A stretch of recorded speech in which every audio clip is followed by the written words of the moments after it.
Nós já comemos, já bebemos e agora vamos bater um papo.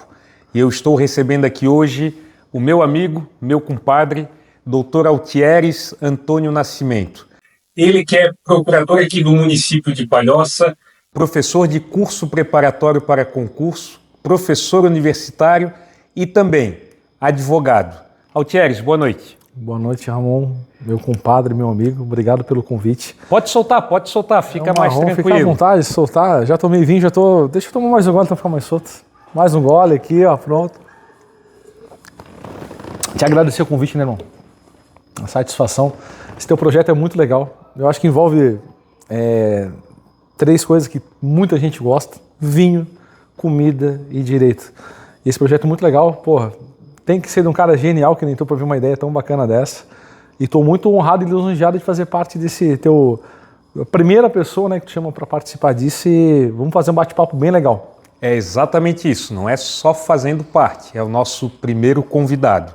E ele está aqui não só porque é meu compadre, porque é meu amigo, mas porque ele tem muita história para contar para a gente.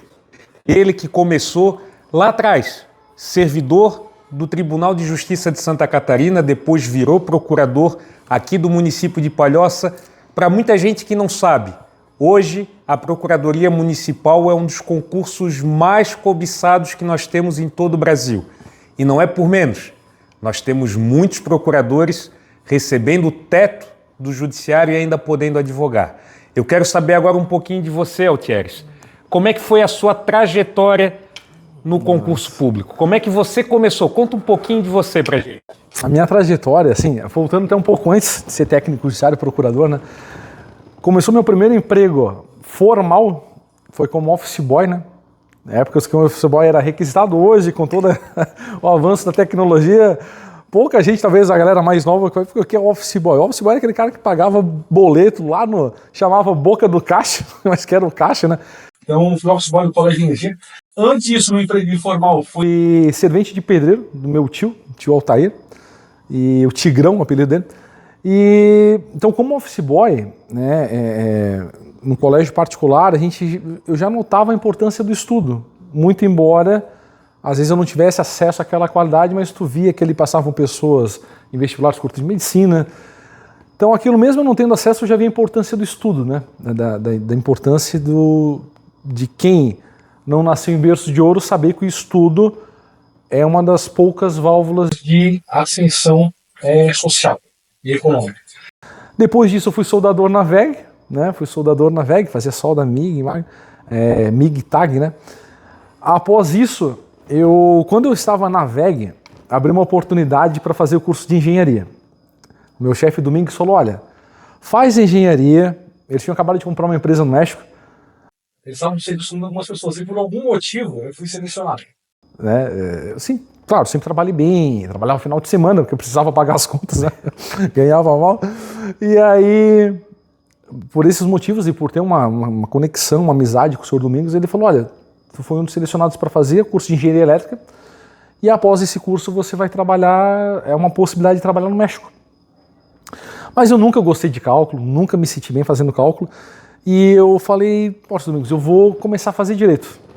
E eu lembro muito bem da frase dele, ele falou: olha, quer fazer direito, pode fazer, só que aqui tu não vai crescer absolutamente nada, e eu te recomendo a procurar até um outro emprego. Não vou te demitir porque eu tô um funcionário bom, só que, cara, aqui dentro não tem espaço. A questão de fábrica, que a gente precisa de engenheiros e tudo mais.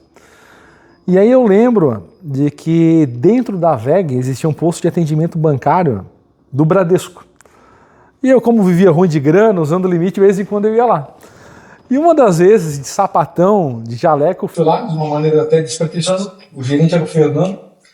Fernando, vocês não estão precisando de gente no Bradesco não, cara? Estão precisando trabalhar, brinquei com ele. Eu já tinha começado direito, eu já comecei a estudar para concurso público naquela época, sendo chão de fábrica. E ele falou: olha, tá precisando de uma... A gente está num processo seletivo lá para vaga e tudo mais. Resumindo tudo, teve um processo seletivo, eram 25 candidatos. Eu fiz a prova com esses 25, como eu já estudava para concurso, eu fui bem, porque caía matemática e português, e como eu já estudava isso para concurso, acabei indo bem. Depois teve aquelas dinâmicas que tu nunca entende o que é para fazer, né? Empresariais, dá a mão, não sei o que, elogio para outra pessoa. Mas acabei que eu me saí bem. Se me perguntar como e por que, eu não sei, mas eu acabei me saindo bem. E sobramos eu e uma moça para fazer entrevista e acabei que eu fui selecionado, né? E nessa entrevista foi muito legal, é engraçado, porque eu lembro muito bem, né? Porque Me chamaram para você não tinha roupa social? soldador, chão de fábrica, não ia em grandes eventos, não tinha roupa. Eu lembro que fui pegando emprestado, cara. Eu tinha um sapato caramelo, era a única coisa que eu tinha, um sapato caramelo. A calça social, o Jonathan emprestou, tu lembra do Jonathan de Blumenau? Me emprestou a calça. O Jean me emprestou uma camisa, que hoje é técnico judiciário tribunal, e o Jonathan me emprestou uma gravata verde, meio abacate, assim. Aí eu me olhei no espelho, cara. Sapato caramelo, calça social azul, camisa branca e uma gravata verde, maionese caseira. Eu falei, cara, eles nunca vão me dar um emprego. Mas acabou que me ajudou, que eu perdi o gelo, assim, quebrou o gelo e aquele nervosismo pré-entrevista realmente sumiu. E acabou que eu, de uma maneira muito natural, fui bem e acabaram me contratando. Tempos depois eu comecei a estudar para técnico judiciário, né? E aí técnico judiciário fiquei 8 anos, passei no concurso, até passar para procurador do município de Palhoça. Eu lembro muito bem quando saiu o edital para procurador de Palhoça. O salário era um pouco mais baixo, né, tudo mais. Pouco mais baixo não, bem mais baixo. Né? Muito mais baixo. Muito mais baixo. Aqui vai uma curiosidade. Eu conheci o Altieres quando ele ainda era técnico do Poder Judiciário, fazendo uma audiência. E ele então me disse que estava aguardando a chamada para o concurso de procurador de Palhoça. Verdade. E ele me disse, doutor, é muito bom, né? Porque o salário é tanto. Eu disse, não, meu amigo, você está enganado, esse era o salário. E ali que ele ficou sabendo qual que era de fato o salário do cargo que ele havia passado e estava aguardando ser chamado. Eu lembro que depois disso eu cheguei em casa, falei para minha esposa, meu Deus, eles têm que me chamar. Porque tá, mas o salário é tanto. Não, eu falei com um advogado lá, ele falou que não é tanto, é tanto. Aí realmente eu fui lá no Transparência, né? E realmente era maior, fiquei, meu Deus, eu preciso ser chamado. Mas essa questão, eu acho que é uma primeira grande lição para quem vai fazer concurso. Eu liguei na procuradoria, até quem atendeu foi o doutor Orlando, colega hoje da procuradoria, e ele falou que tinha mais honorários e tudo mais. E eu lembro que na ligação eu falei para ele, olha, eu vou trabalhar com vocês, tá? Pode anotar meu nome, eu vou passar nesse concurso e vou trabalhar. E o Orlando, ele fala essa história até hoje, que ele desligou o telefone e disse, cara, ligou um maluco aqui, dizendo que vai passar, que não sei o quê. E o Orlando fala que quando saiu a lista de aprovados, ele viu meu nome em segundo lugar, ele falou para todo mundo, ô pessoal, lembra aquele maluco que ligou aqui? Pô, não é que ele passou mesmo em segundo lugar? E eu acho que essa é a primeira característica que um concursando tem que ter, acreditar no projeto. Entender que o projeto não é curto prazo, principalmente quando é um concurso de carreiras de Estado, magistratura, Ministério Público, procuradorias. É um projeto onde você vai sofrer algumas derrotas no caminho, é natural.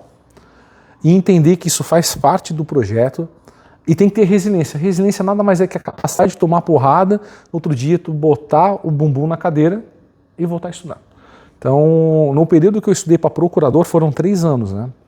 Eu não estudei, porque eu tinha uma planilha, eu não estudei em apenas 2 dias. Um foi um falecimento da minha avó Margarida, que é a mãe do meu pai, e uma virada do ano que eu simplesmente esqueci o material que eu levava. Então foi uma viagem de 2 dias, eu esqueci o material, em um dia eu não levei o material. Então assim, em perspectiva, analisando, precisava ter estudado sempre. Hoje eu vejo que talvez até pode ter sido um pouco de exagero meu. Mas se não fosse esse exagero, e conhecendo a minha limitação, que eu não sou melhor do que ninguém, muito pelo contrário, talvez eu não teria passado. Então eu acho que reconhecer suas limitações e ter resiliência são 2 das principais características que um concursando tem que ter, sabe? Mas conta pra gente então, Altieres, de servente do Tigrão até a aprovação no primeiro concurso. Quantos anos você tinha quando era servente do Tigrão, do tio Tigrão? Um Tigrão. E quando é que você passou no primeiro concurso? Bom, Ramon, sabe melhor do que eu, né? Teve uma alteração constitucional. Antes dessa alteração podia se trabalhar já a partir dos 14 anos, né? Então, com o Tigrão eu era servente pedreiro já com 11, totalmente ao arrepio da lei, né? Diga-se de passagem. Ninguém denuncia e tal o Tigrão, né? Sempre foi muito já bom. Prescreveu? Já prescreveu, inclusive, então esquece.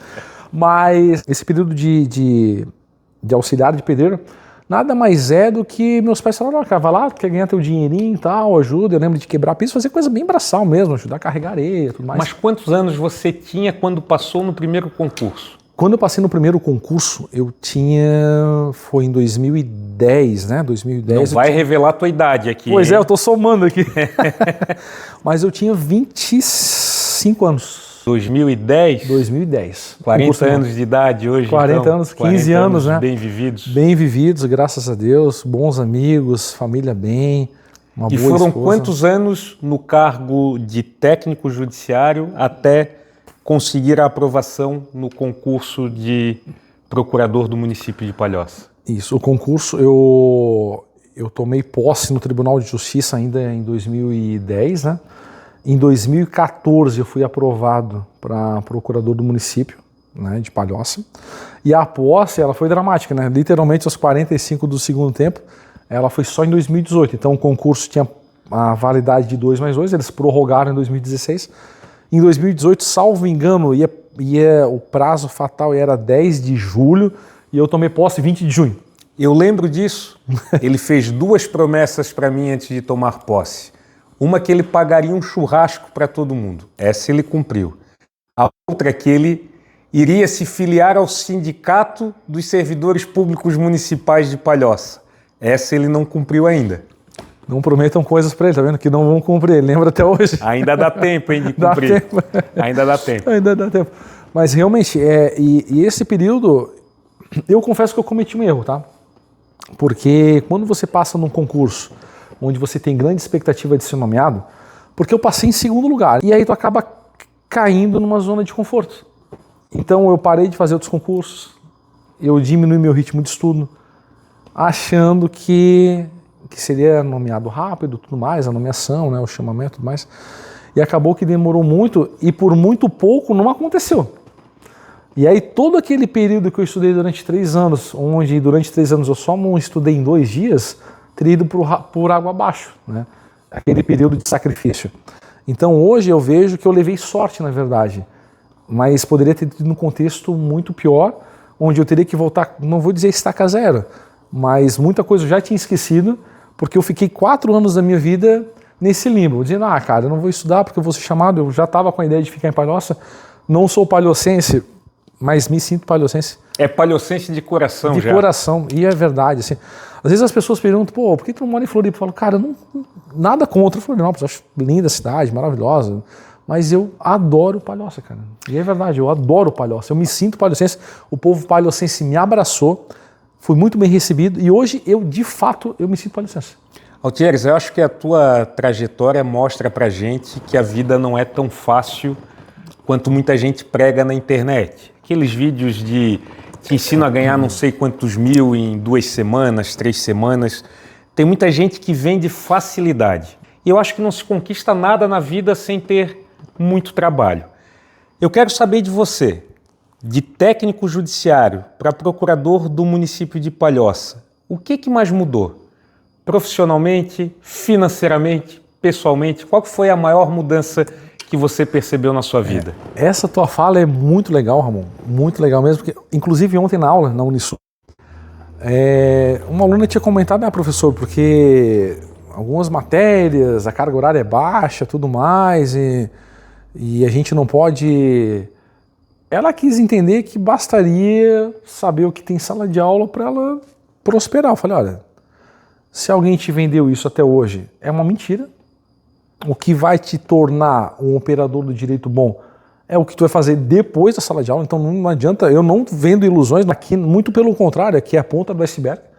Então é o aluno que vai fazer ele ser um bom profissional. Claro, o papel do professor, ele muitas vezes mostrar o caminho, em alguns momentos desse caminho segurar na mão da pessoa e dizer, vem comigo. Mas o trajeto, quem tem que fazer a caminhada é o aluno. O papel do professor é orientar como ele vai percorrer esse caminho. Em determinados momentos críticos, segurar na mão, peraí, aqui esse trajeto eu vou contigo. Só que eu, como fui, da minha vida, nunca nada foi muito fácil, eu gosto até, porque eu acho que a vitória é mais saborosa.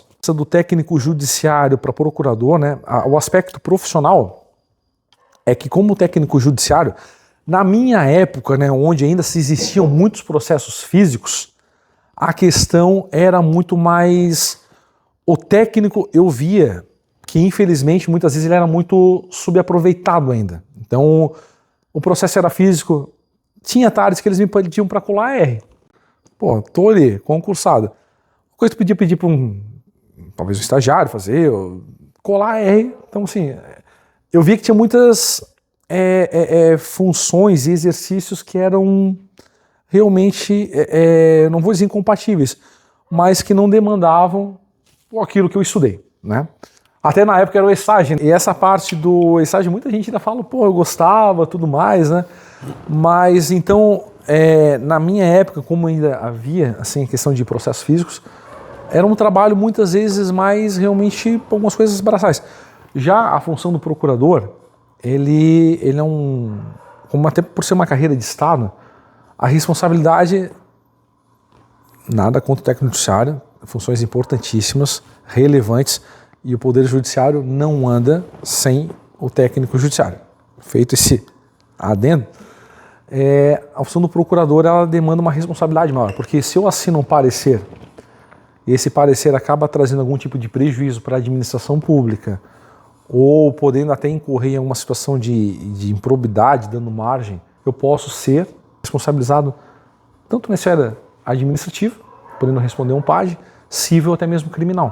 Mas aí aqui até um ponto interessante. Eu lembro que a OAB discutiu muito isso quanto à tentativa de criminalização da atuação dos procuradores municipais, federais, através de seus pareceres.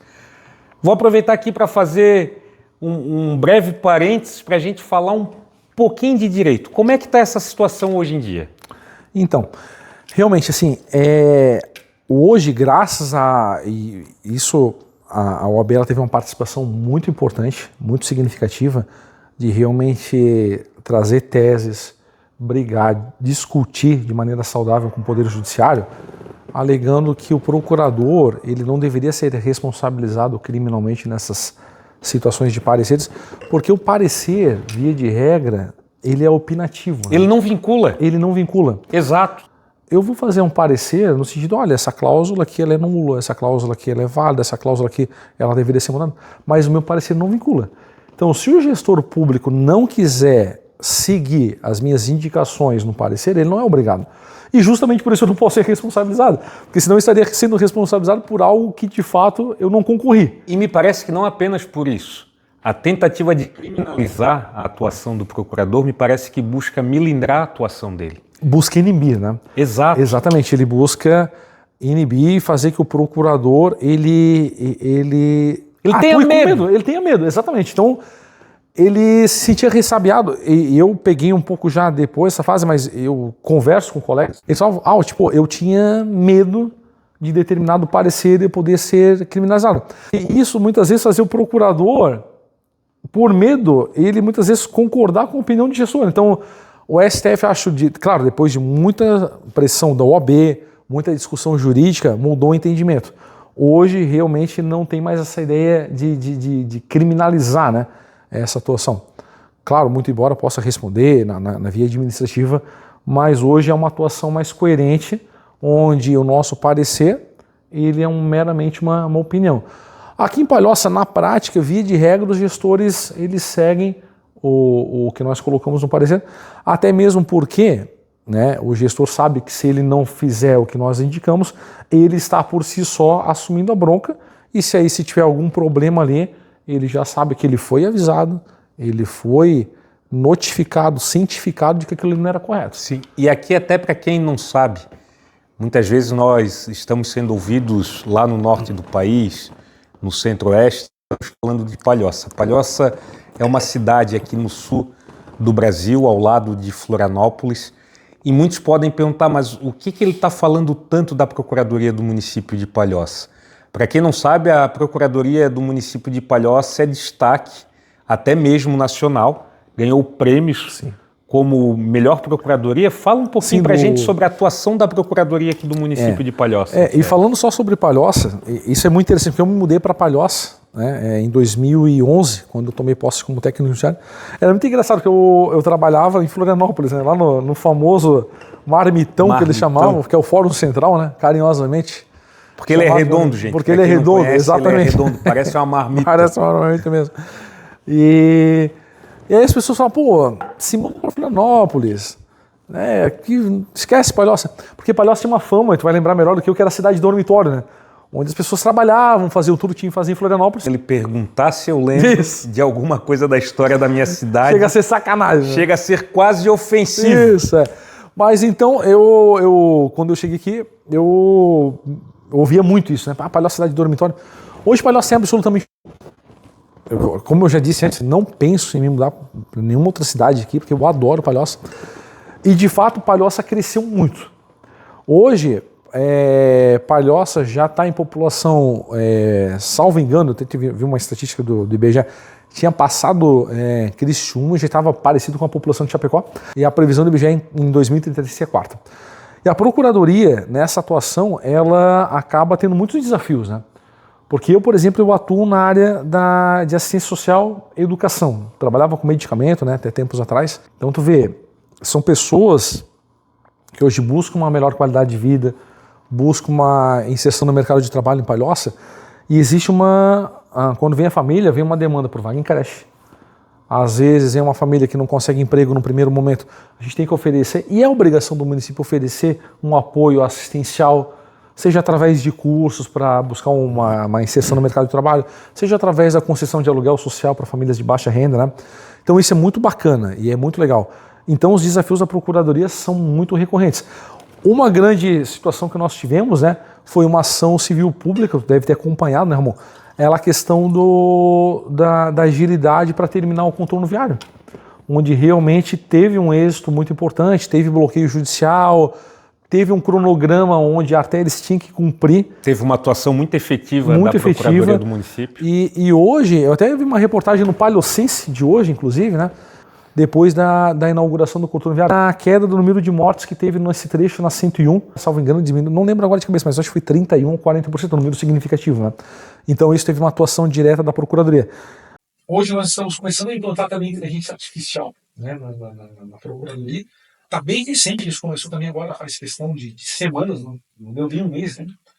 Para a gente poder se atualizar, porque é um caminho sem volta, usa inteligência artificial. Tu sabe muito bem, né? Tu atuou bastante ali, né, em algumas demandas contra o município e sabe que nós recebemos muitas ações, muitas vezes em massa. Aqui é uma curiosidade. O Altieres acabou de falar que eu atuo em muitas demandas contra o município. Eu advogo para o Sindicato dos Servidores Públicos Municipais aqui de Palhoça e boa parte da atuação do nosso escritório é em face do município. É claro, não é o doutor Altieres que é o responsável pela pasta do serviço público, a doutora Simone, nossa amiga, mas nós temos sempre um embate muito, eu poderia dizer, muito fiel, mas muito digno no dia a dia, porque nós discutimos as ideias, discutimos aquilo que é de direito, mas nós temos uma procuradoria aqui no município de Palhoça, e eu sempre reconheço isso e digo ao doutor Luciano, que é o nosso procurador-geral, que a nossa procuradoria ela é muito coerente na atuação dela. E eu digo isso porque, na minha percepção, a procuradoria de todo município deveria atuar antes de ser o advogado do município, ser um verdadeiro exator. Sim. Ou seja, a procuradoria do município, antes de dizer que o município está certo a qualquer custo, ela deveria dizer ao município, ao gestor público, o que está certo e o que está errado. Não só fazer aquela defesa intransigente de eventual tese do poder público em juízo. Sim. Infelizmente, é isso que nós vemos em outras procuradorias. Eu vejo que a atuação da Procuradoria do município aqui de Palhoça é exemplar nesse sentido. Nós temos, inclusive, agora a comissão de conciliação. Fizemos Câmara de Conciliação. Foi criado durante o ano passado, né? Isso. Até incentivado pelo próprio juiz aqui da Vara da Fazenda Pública. Sim, então existe um relacionamento assim muito saudável, na verdade, entre Procuradoria do município, Procuradoria do sindicato, Judiciário, mas sempre essa relação para construir soluções que de fato sejam soluções viáveis, justas, né, para ambas as partes, justas do ponto de vista jurídico, do ponto de vista social, e a atuação do município de Palhoça, de fato, deve ser ressaltada nesse sentido. É só observar até mesmo assim, a quantidade de acordos que existe, né? Então, que você já fez ali, né, com o doutor Luciano, sim, com a doutora Simone, sim. né? Em ações civis públicas, como falou, para chamada em concurso e assim por diante. Exatamente. Mas eu acho que essa nossa conversa aqui, Altieres, acima de tudo, é muito boa para desmistificar um pouco aquela cultura que existe. Existe o nós e o eles. Exatamente. Existe o advogado particular, existe o advogado público, o servidor público, e em determinados momentos parece até que há quase que uma guerra. Né? Se eu sou advogado particular, tu é servidor público, eu estou contra você e ponto final. E a gente tem muitas vezes uma imagem do procurador municipal, do procurador federal, do juiz, distorcida, principalmente para aquele advogado em início de carreira, olha às vezes o procurador como algo inatingível, o juiz como algo inatingível, e hoje, já depois de um tempo na carreira, a gente percebe que somos iguais, que discutimos o direito de maneira igual. Eu lembro, tu citou o doutor Orlando, nosso amigo, meu grande amigo, se estiver nos assistindo, um forte abraço ao doutor Orlando. Sim. E eu dizia assim, meu Deus, eu tenho que me preparar para essa reunião, é o subprocurador-geral do município. E é claro que o subprocurador-geral do município, o procurador-geral do município, o juiz, merecem todo o nosso respeito. Sim. Mas quando nós nos percebemos como iguais, eu digo isso para todo advogado, em especial no início de carreira, e somos mesmo. A gente consegue ter uma conversa muito mais nivelada. Sim. E como é que tu enxerga isso, como é que é essa tua atuação no teu dia a dia e com a advocacia particular? Porque, afinal de contas, a Procuradoria do município também te permite o exercício da advocacia particular.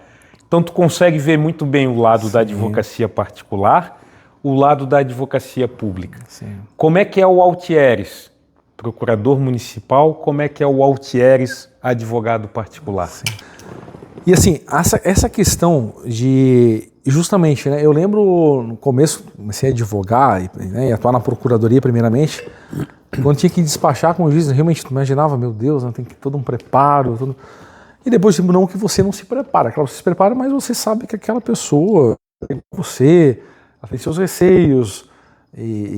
Você se prepara do processo, porque afinal você tem que conhecer o processo. Antes era uma preparação para a pessoa do juiz, né? Isso. E agora, sabe, não, cara, eu sei que nós estamos em pé de igualdade, somos iguais e somos mesmo, então é um preparo muito mais processual do que aquela questão da figura de com quem você está conversando, que, como você mesmo disse, merece respeito, merece admiração, mas nós somos todos iguais. Cada um cumpre o seu papel. Cada um cumpre o seu papel dentro dessa engrenagem do direito, né? Mas essa questão dessa diferença, né? Por que hoje a procuradoria, muitas procuradorias municipais, né, e algumas estaduais, elas acabaram se tornando concursos tão atraentes? Como a gente mesmo, até em situação de brincadeira, quando tu falou, brincadeira, mas era verdade, né? Eu estava lá na sala de audiência como conciliador, era conciliador quando eu conheci o Ramon a primeira vez. Eu falei, não, Ramon, olha, realmente, doutor Ramon, estou tentando, estou esperando ser nomeado, a remuneração é tanto. Daí o Ramon, não, amigo, não é tanto, não, é o tanto vezes 2. Aí o cara, preciso ser nomeado, né? Tô ruim de grana aqui, tá, né? Procuradorias municipais, né, realmente boa parte delas paga o teto constitucional. Aqui em Santa Catarina, inúmeros municípios têm isso, né? E eu acho que valorizar a carreira do procurador municipal, que é uma carreira de Estado, tem que ser bem remunerada, tem que ser reconhecida. E algumas dessas carreiras que eu achei que se torna muito uma carreira pública muito atrativa, ela permite a advocacia privada, né? Os desafios são diferentes, né? Porque, via de regra, na advocacia pública, você tem entidades de trabalho maior, né? Porque você não advoga para sindicato. Isso! Mas eu vejo assim, por exemplo, eu tenho muita demanda educação, a questão de melhorias em creche. Então, quando eu falo educação, não é só o Ministério Público ou a Defensoria Pública ou o particular que está buscando uma vaga em creche. Nós estamos falando de ação civil pública que busca melhorias em creche, né?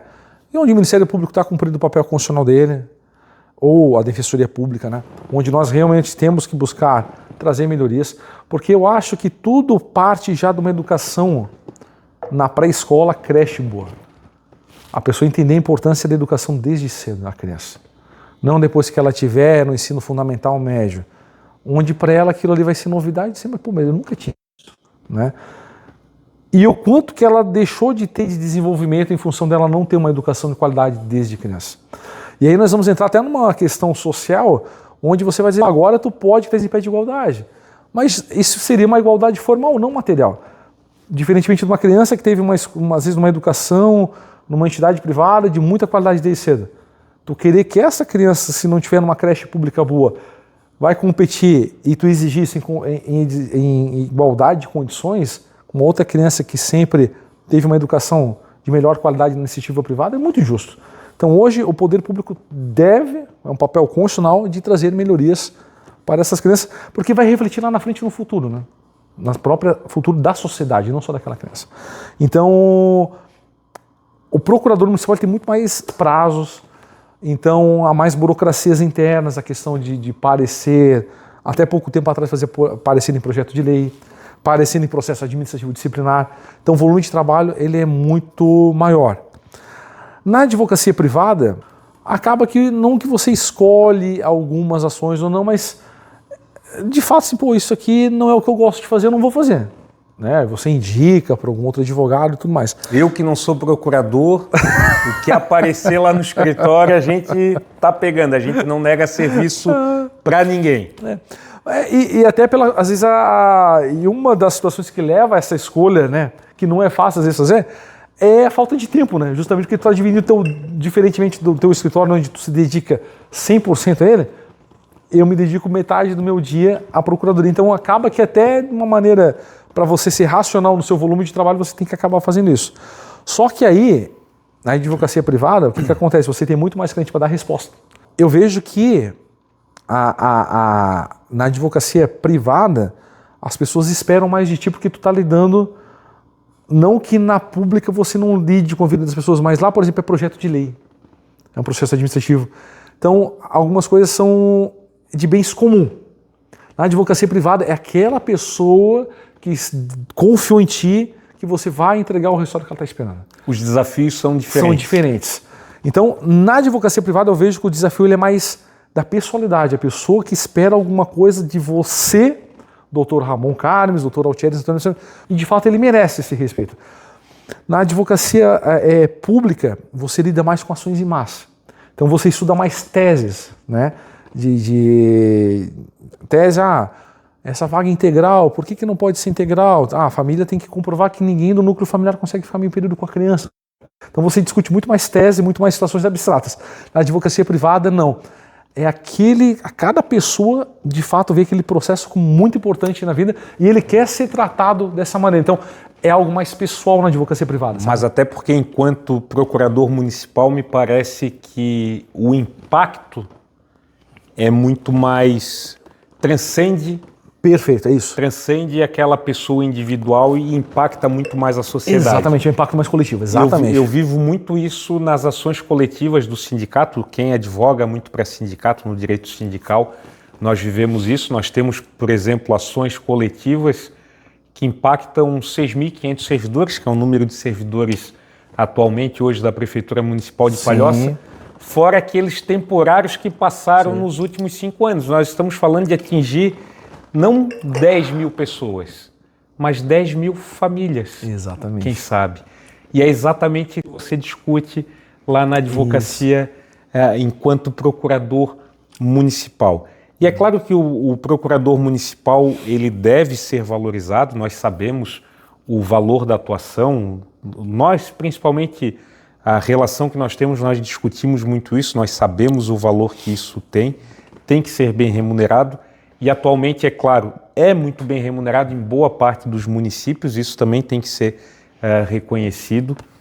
A advocacia pública, é claro, quando a gente fala em teto do Poder Judiciário, nós estamos falando numa excelente remuneração para aqueles procuradores que recebem isso, mas a advocacia privada, são poucos os colegas que conseguem atingir, auferir rendimentos próximo do teto do Poder Judiciário. Como é que você enxerga essa diferença entre a advocacia pública e a advocacia privada quando nós falamos de rendimentos? Vale a pena eu largar tudo, me dedicar como você se dedicou, de repente, por 8, 10 anos da sua vida, para passar nesse concurso, ou vale a pena eu me dedicar à advocacia privada por esse tempo? Olha, no teu caso, Ramon, com certeza não vale, porque tu ganha muito mais que isso, tá? Merecidamente, se isso diga-se fosse de passagem. verdade, a gente devia ser tão bonito quanto a nossa mãe acha e ter tanto dinheiro quanto nossos amigos acham. Mas assim, ó, eu acho que essa pergunta ela envolve até uma questão de educação, como você foi criado. Eu sou de uma família, eu sou de uma cidade, e eu sou de uma cultura onde se tu não fosse CLT, tu era quase marginalizado, né? Eu vejo, e hoje está na moda na internet, não sei se você viu, se tudo der errado eu viro CLT. Isso, e o movimento hoje é contrário, né? Tu é CLT? Porra, sério que tu é CLT? Assim, quase como um pejorativo o tom, assim. Exato. E assim, é questão de característica. Então eu, por exemplo, eu confesso que eu trago essa carga comigo até hoje. Por mais que eu sei da minha competência, sei de quanto em alguns meses o meu escritório dá aqui, ultrapassa o que eu ganho na procuradoria. É a regra? Não é. Mas já aconteceu em alguns meses. É que na advocacia eu costumo dizer, tem mês que você lava a égua e tem mês que você vende a égua. Exatamente. E eu sempre li algo, e é muito verdade, que falava mais ou menos o seguinte: olha, quando você entra numa carreira pública, você fecha duas portas, o da pobreza e o da riqueza.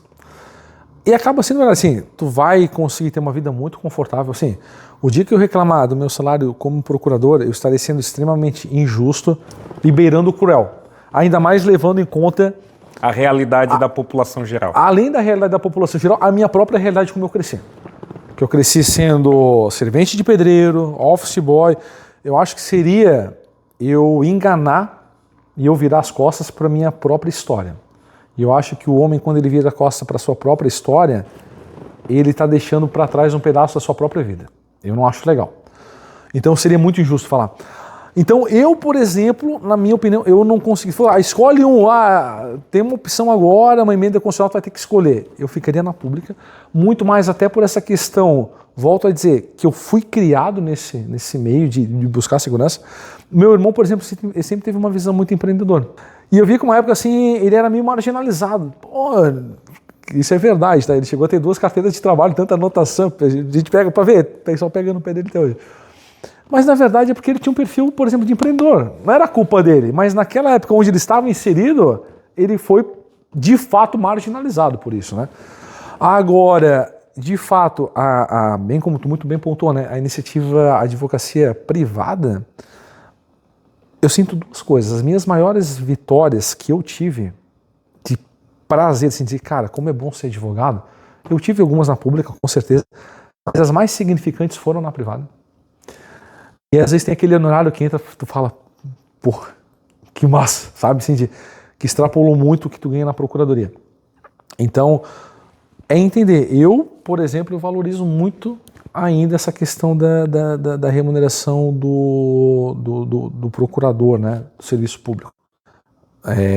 Agora, quando você tem um concurso onde você pode ter o melhor dos 2 mundos, eu acho que esse concurso se torna muito atrativo. E poucas carreiras, isso é importante mencionar, né? Poucas carreiras jurídicas te dão essa possibilidade. Exato. O juiz pode fazer isso? Não pode.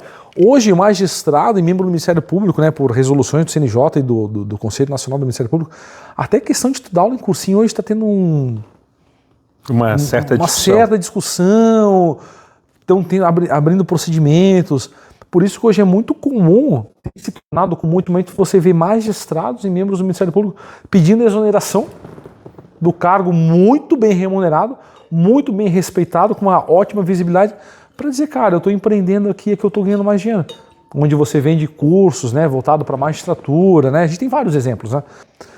Mas eu ainda, volto a dizer, por todo o meu histórico, né, familiar, eu, se fosse ter que escolher do ponto de vista financeiro, seria a questão da Procuradoria Municipal. Até mesmo porque, Ramon, tu sabe muito bem que isso, infelizmente, tá? Boa parte da advocacia a remuneração, infelizmente, ela ainda é muito baixa. E nós temos que ver até a própria consequência agora, a gente estava conversando até fora do ar, né, digamos assim, sobre o impacto da inteligência artificial, o que vai acontecer na advocacia, né, e os impactos, o que isso vai gerar, que é tudo muito incerto ainda, né? E isso é algo que a gente não pode deixar de levar em consideração na hora de tomar uma decisão tão importante, né? Sempre fui advogado da iniciativa privada, advoguei por conta, já advoguei na cidade de São Paulo, advogo há muito tempo aqui em Palhoça, tu bem sabe disso. E hoje eu conversava, inclusive, com um amigo, o doutor Mirivaldo, advogado. Querido, tem um pai e um filho, né? Exatamente. Geralmente quando eu faço acordo, eu faço com o filho. Não, mas eu conversava hoje com um pai, advogado muito querido aqui na nossa região, muito respeitado. Advogado trabalhista empresarial, nós normalmente sentamos em lados opostos, isso nunca nos impediu de ter um respeito e uma admiração mútua muito grande entre a gente. Ele é um Conversávamos inclusive sobre isso hoje ao telefone, mas ele me falou uma coisa e que é muito verdade, sempre foi muito verdade para mim, que ele disse o seguinte: Ramon, tu sabe que, é claro, nós advogados sempre pensamos nos honorários, nós queremos ser remunerados pelo nosso serviço, mas nunca foi isso que me motivou. O que sempre me motivou foi ganhar a ação para o cliente. E eu brinquei com ele e disse: doutor Mirivaldo, digo aqui no escritório, todo bom advogado, antes de ser advogado, tem que ser chato. Tem que ser aquela pessoa que não aceita perder no par ou ímpar, que é ganhar na bolinha de gude, no pedra, papel, tesoura. Inconformado, eu acho também, Inconformado. Né? Inconformado. Eu acho que essa é a melhor definição. E isso eu percebo muito a diferença, de repente, da advocacia privada e da pública, mas é a minha visão enquanto advogado privado. Eu vejo que o advogado público ele tem uma conformidade maior até com o próprio cargo, isso não é um defeito, não é um demérito, uma e não é uma crítica, até dentro daquilo que eu mencionei de ser um exator da administração e não de advogar a qualquer custo a favor da administração, acho que de repente decorre até daí. Mas o que eu percebo muitas vezes é que a gente sabe, muitos colegas infelizmente não conseguem ter, eu diria, rendimentos condignos. Exatamente. Que não condizem de fato com a dignidade do exercício profissional daquela pessoa. E às vezes nem discute o aspecto técnico, às vezes é um advogado muito bom. Às vezes é um advogado muito bom. Isso. Mas na maioria das vezes o advogado, se ele persiste no tempo, se ele tem resiliência, assim como tu teve durante 10 anos de estudo, e aquele advogado insiste por 10 anos, exatamente, ele consegue atingir rendimentos pelo menos razoáveis. Sim, isso eu tenho certeza. E quando eu digo da diferença da advocacia pública e da privada, eu percebo muito isso, não só da advocacia, mas de qualquer carreira pública. Porque tem muita gente que está assistindo aqui que acha que é muito fácil ter uma carreira pública. Eu sei o quão difícil é o exercício da advocacia pública tua, de toda a Procuradoria do município de Palhoça, mas não só da Procuradoria. Sou advogado de sindicato de servidor público. Existe hoje um estigma no Brasil, ficou infelizmente muito mal falado, o servidor público. Sim. De maneira muito injusta, e digo mais uma vez de maneira muito injusta, é aquela grande maioria pagando por uma pequena minoria. Essa pequena minoria não representa a grande parte dos servidores públicos, mas nós vemos de fato carreiras muito distintas. E aqui eu falei para você antes de a gente começar a gravar, que eu ia terminar, essa não vai ser a última pergunta, mas vai ser uma das últimas. Qual que é melhor, né? A advocacia pública ou a advocacia privada? E já estamos aqui quase estourando o nosso tempo, não. A gente prometeu que ia gravar 45 minutos. Já fui avisado que chegamos em 50. Sério? Então, aqui é para finalizar. Qual que é a melhor? Advocacia pública, privada? E depois, justo, um pedido para a gente finalizar, mas primeiro eu quero ouvir a resposta para essa pergunta. Então, pô, que sabe justo, hein? Rapaz, É que estava tudo muito fácil. muito bom, muito bom. Tinha que ter uma pegadinha. Foi comida com entrada, prato principal, só pergunta fácil. Por isso, não pode, tem que ter uma. Por tudo até que a gente conversou, só uma questão que tu falou antes, que eu achei muito legal, essa questão da pessoa que se dedica, né? Eu falo uma coisa para os meus alunos, geralmente, em algum momento do semestre, eu falo para os alunos, eu falo o seguinte: a árvore do estudo, a raiz dela, ela é amável, mas o fruto é sempre doce. Sempre. Tudo na vida é assim. Tudo na vida é assim. Exige muito esforço para você poder colher bons Exatamente. frutos. Então, assim, se tu lutou por 10 anos, se tu estudou, se tu foi ético, se tu trabalhou, se tu deu a cara a tapa, cara, vai ser muito difícil tu não colher os frutos. Eu não conheço ninguém que não colheu. E é por isso que eu fico bravo com aqueles vídeos de internet. Isso, que vende tudo muito fácil. Que vende tudo muito fácil, a grama do vizinho é sempre mais verde. Exatamente. É muito fácil advogar e ficar milionário, não é? Não é.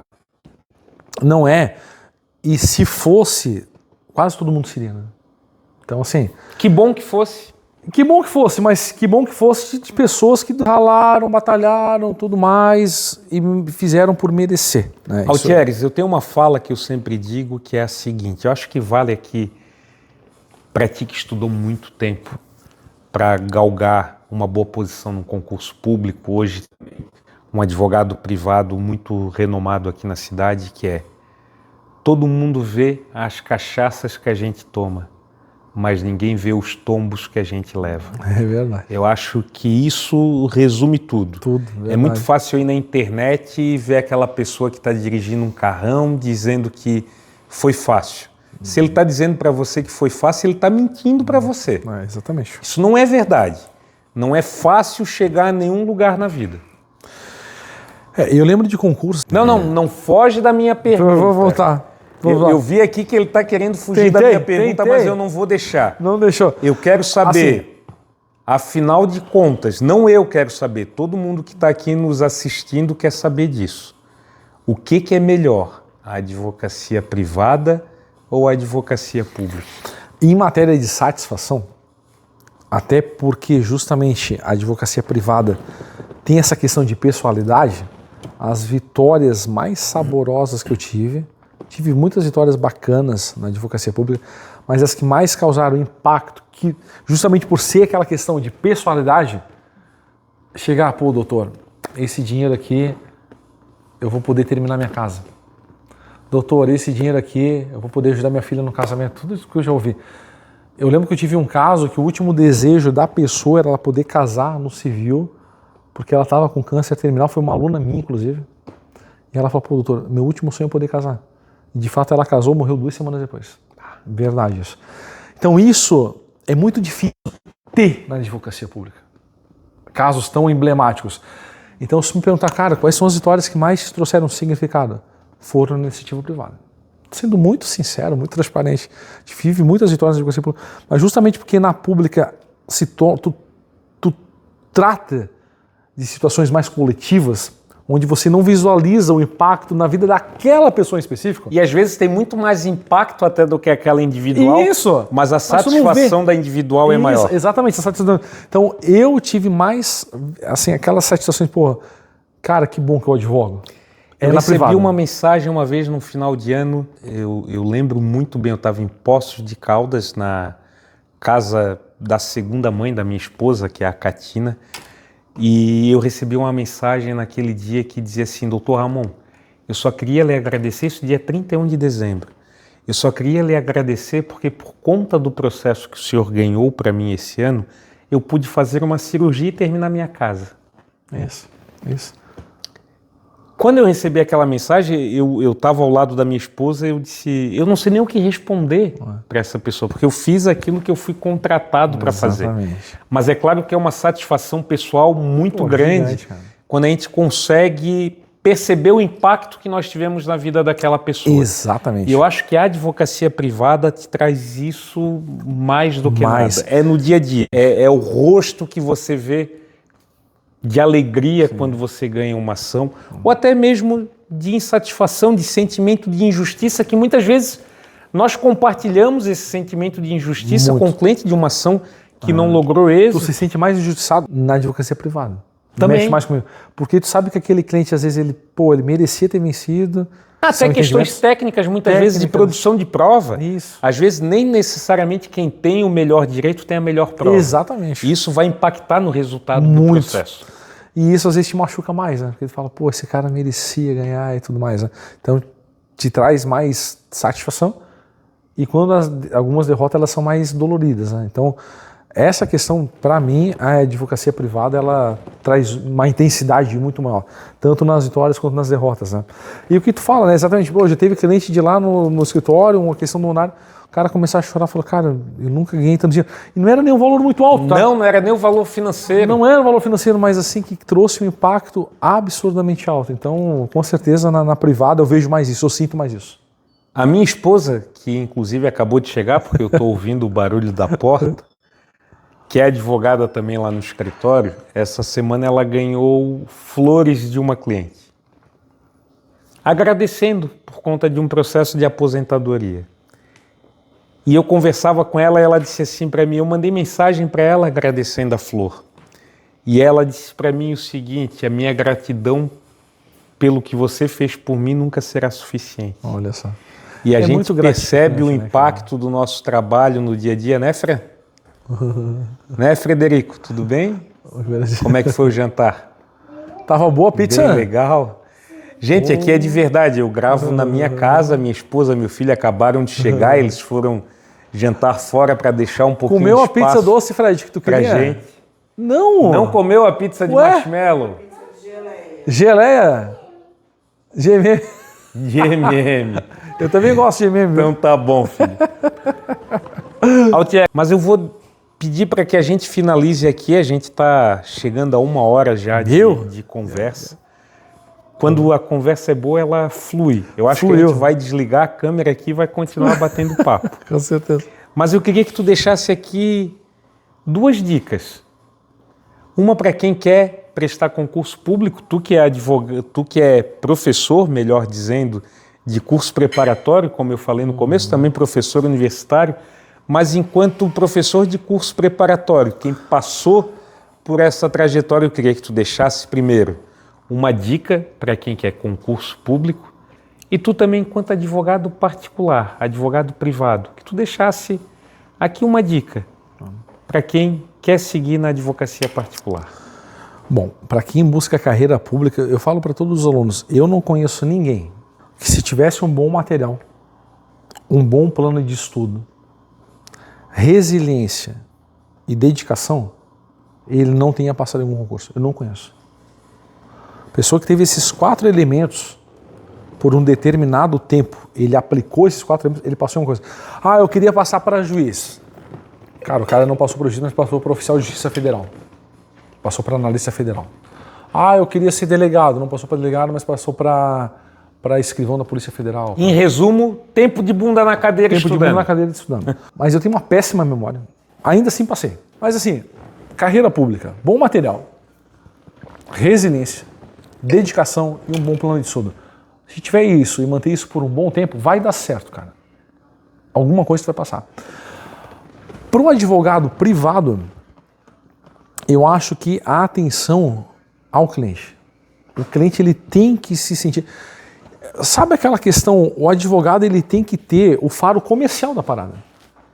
O cliente ele tem que se sentir único, ele tem que se sentir valorizado, ele tem que se sentir, pô, doutor, eu, por exemplo, eu não sei tu no começo da advocacia, Ramon, mas eu tenho isso muito, inclusive até hoje. Tem muito advogado que tem meu número particular, mas hoje eu vejo que isso no começo me trouxe de cliente, porque o advogado, o cliente, pelo fato de ter o número particular do advogado, ele fala, cara, eu sou muito especial para ele. E no começo eu vejo o quanto isso me gerou de indicação.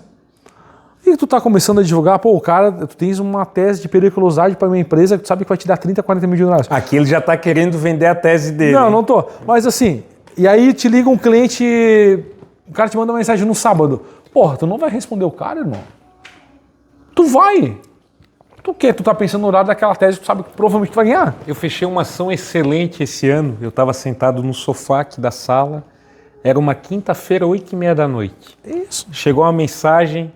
Doutor, eu respondi. Era uma indicação. Isso. É isso. Nada, uma ação de 350 mil reais e com grande potencial de êxito. Isso. Então, isso faz o cliente se sentir especial. Né? Então, assim, o advogado privado, que não vai ser o advogado público, né? Vai atuar na advocacia privada, ele tem que dar muita atenção para o cliente. Fazer aquela coisa do cliente se sentir especial, pô, avisa da audiência com antecedência, faz ligação com ele, tem alguma novidade boa, manda mensagem para ele, cara. Ó, só para avisar, teve aquela perícia só para avisar que tu ganhou, tá? Deu certo. O processo não terminou, mas a gente está no caminho certo. Isso faz o cara se sentir valorizado, cara. E esse cara vai te indicar.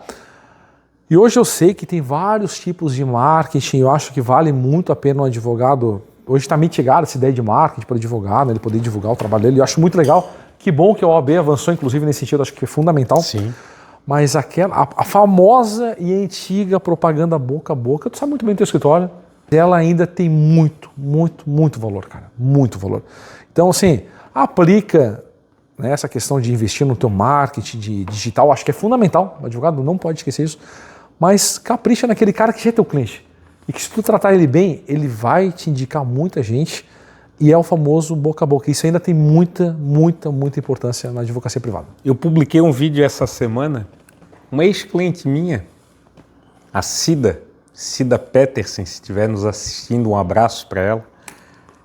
Ela simplesmente republicou no perfil dela.